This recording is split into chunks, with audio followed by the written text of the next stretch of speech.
Hello everyone, welcome back to my channel. So episode 4 के starting में हमें दिखाया जाता है कि यहाँ पर जिन मी को शादी के कॉन्ट्रैक्ट पेपर दिखाता है। तो यहाँ पर मी उसे बोलती है, तुम मुझे ये कॉन्ट्रैक्ट पेपर दिखाकर ये फोर्स तो नहीं कर रहे कि मैं यहाँ से जॉब छोड़कर चली जाऊँ। तो यहाँ पर जिन उसे बोलता है कि हमारा वीडियो जो है वो वायरल हो चुका है पूरे मीडिया में, इसलिए वानवा ग्रुप को बचाने के लिए तुम्हें मेरी हेल्प करनी होगी और मेरे साथ कोऑपरेट करना होगा, ताकि हम पब्लिक को ये बता सके कि हम लोग शादी करने वाले हैं और ये शादी बस 6 महीने के लिए होगी। उसके बाद मैं तुम्हें $2 मिलियन कैश दे दूंगा और तुम फिर मेरी लाइफ से चले जाना। तो मी उसे बोलती है कि तुम्हें पैसा ही सब कुछ लगता है क्या, और वैसे भी मेरा ऑलरेडी एक बॉयफ्रेंड है, मैं तुमसे शादी नहीं कर सकती। उसके बाद वो मी का फैमिली कौन है, उसका बॉयफ्रेंड कौन है, सब कुछ वो पहले से ही इन्वेस्टिगेट करके रखता है। तो वो सारा कुछ उसे दिखाता है और पैसा भी दिखाता है कि वो उसे कितने पैसे देगा। तो यहाँ पर मी बोलती है कि तुमने मेरे बारे में पता किया था, वो भी मुझसे बिना पूछे। तो यहाँ पर जिन उसे बोलता है हमें अपने दुश्मन के बारे में और अपने बारे में हमेशा पता रहना चाहिए। तो यहाँ पर मी जाने लगती और बोलती है मैं तुमसे शादी नहीं करूंगी। तो उसके बाद जिन उसे बोलता है ठीक है, तो तुम्हें मुझे $2 मिलियन वापस करने होंगे। तो यहाँ पर मी बोलती है मैं तुमसे शादी क्यों करूं, उसे शादी करने के बाद तुमने और कुछ सोचा हो मेरे लिए जो मेरे लिए खतरनाक हो सकता है। तो यहाँ पर जिन उसे बोलता है वैसे मैं तुम्हें बता दूं, मैं तुम में बिल्कुल भी इंटरेस्टेड नहीं हूँ। तो उसके बाद मी बोलती है ठीक है, मैं तुमसे शादी करूंगी, बट मेरी भी कुछ कंडीशंस है। जो तुम मुझे पैसे दोगे वो मैं ऐसा समझूंगी कि तुमने मुझे उधार दिए हैं, क्योंकि मैं तुम्हें तुम्हारे पैसे लौटा दूंगी, मुझे तुमसे कोई पैसे नहीं चाहिए।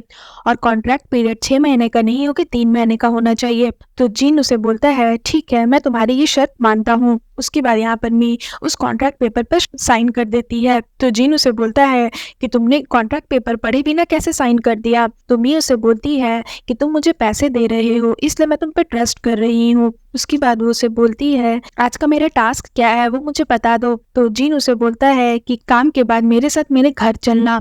तो मी थोड़ा सा घबरा जाती है, क्योंकि उसे लगता है कि आखिर वो अकेले उसको अपने घर क्यों बुला रहा है। तो वो बोलती है कि तुम्हारे घर क्यों जाऊंगी मैं, वो भी अकेले। उसके बाद जिन उसे कॉन्ट्रैक्ट पेपर दिखाता है, तो वो कॉन्ट्रैक्ट पेपर पढ़ती है जिसमें लिखा होता है कि पार्टी ए को जो भी बोला जाएगा पार्टी भी उसकी सारी बात मानेगी। तो उसके बाद वो जैसे ही उसे कॉन्ट्रैक्ट पेपर छीनने जाती है, जीन उस कॉन्ट्रैक्ट पेपर को हटा लेता है और बोलता है कि अब तुम कोई भी ऑब्जेक्शन नहीं कर सकती, क्योंकि तुमने ऑलरेडी साइन कर दिया है। तो यहाँ पर मी उससे पूछती है तो ठीक है, हम लोग वैसे तुम्हारे घर जा क्यों रहे हैं। तो जिन उसे बोलता है खाने के लिए। तो मी बोलती है बस खाने के लिए। उसके बाद हमें सीन में दिखाया जाता है कि यहाँ पर मी की मैनेजर आकर के उसकी टीम में बोलती है इस महीने तुम लोगों ने बहुत अच्छा काम किया है और सभी लोगों ने ओवर टाइम भी किया है, इसलिए मैं बहुत खुश हूँ, मैं तुम लोगों को आज पार्टी दूंगी, तो हम लोग शाम में पार्टी करेंगे। तो यहाँ पर सभी कोई बहुत खुश हो जाते हैं।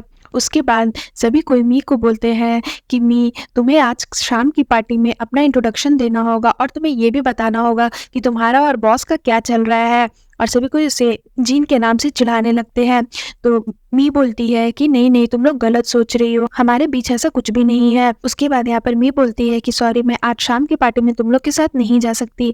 तो मी की मैनेजर बोलती है कि तुम तो एक ग्रेजुएट स्टूडेंट हो, तो तुम्हें शाम में और क्या काम होगा, तुम तो फ्री ही होगी, तुम्हें चलना पड़ेगा।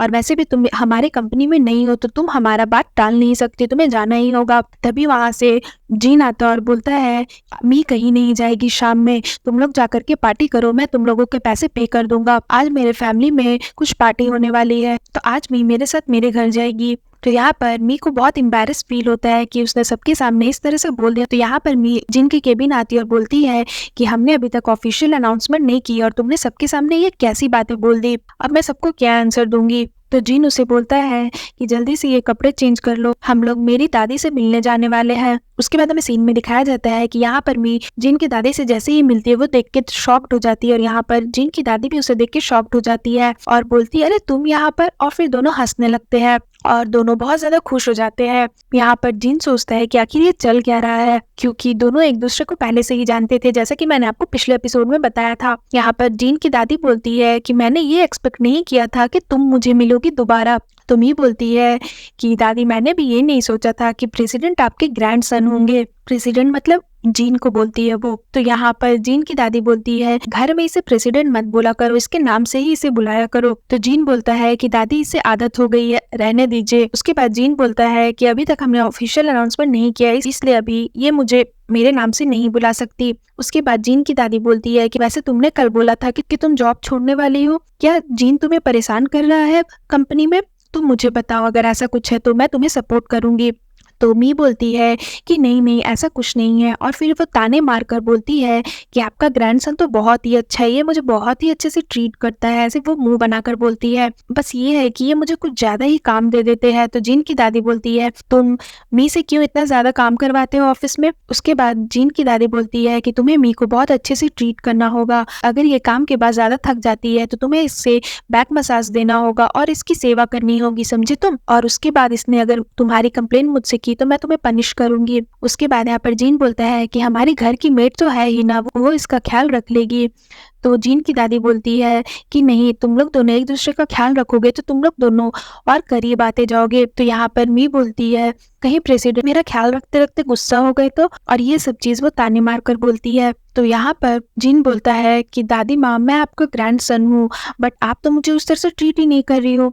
तो जीन की दादी बोलती है कि जल्द ही मी हमारे घर की बहू बनने वाली है और हम लोग एक फैमिली बनने वाले हैं, तो हमें तो थोड़ा सा क्लोज तो आना ही होगा, तुम जल रहे हो है ना? उसके बाद यहाँ पर जीन की दादी बोलती है कि अब तुम लोग दोनों की शादी तय हो गई है, तो अब मैं आराम से अब्रॉड घूमूंगी शांति से, और जब मैं यहाँ नहीं रहूंगी तो तुम्हें मेरी ग्रैंड डॉटर इन लॉ का अच्छे से ख्याल रखना होगा। तो यहाँ पर जीन बोलता है कि हाँ हाँ आप चिंता मत करिए, मैं इसका बहुत अच्छे से ख्याल रखूंगा। और ये चीज भी वो ताने मार कर बोलता है गुस्से से। उसके बाद वो मी के बालों को सहलाता है और उसके बालों को जोर से पकड़ लेता है और बोलता है कि जब आप अब्रॉड से वापस आएंगी ना, तो आप एक बहुत ही अलग तरह की ग्रैंड डॉटर इन लॉ को देखेंगी, क्योंकि मैं इसका इतने अच्छे से ख्याल ही रखूंगा कि। तो यहाँ पर जीन की दादी खुश हो जाती है और बोलती है कि तुम लोग दोनों को इतने प्यार से रहते हुए देख के मुझे बहुत अच्छा लग रहा है।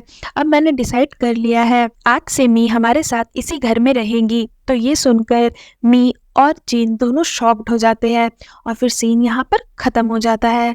सो फ्रेंड्स, अगर आपको मेरी ये ड्रामा अच्छी लगी होगी तो प्लीज़ मेरे वीडियो को लाइक करिएगा, मेरे चैनल को सब्सक्राइब करिएगा। मैं जल्दी इसका न्यू एपिसोड लेकर के आऊँगी, तो उसके लिए वेट करिएगा। सो फ्रेंड्स, आज के लिए बाय बाय, मिलते हैं फिर से एक न्यू वीडियो के साथ।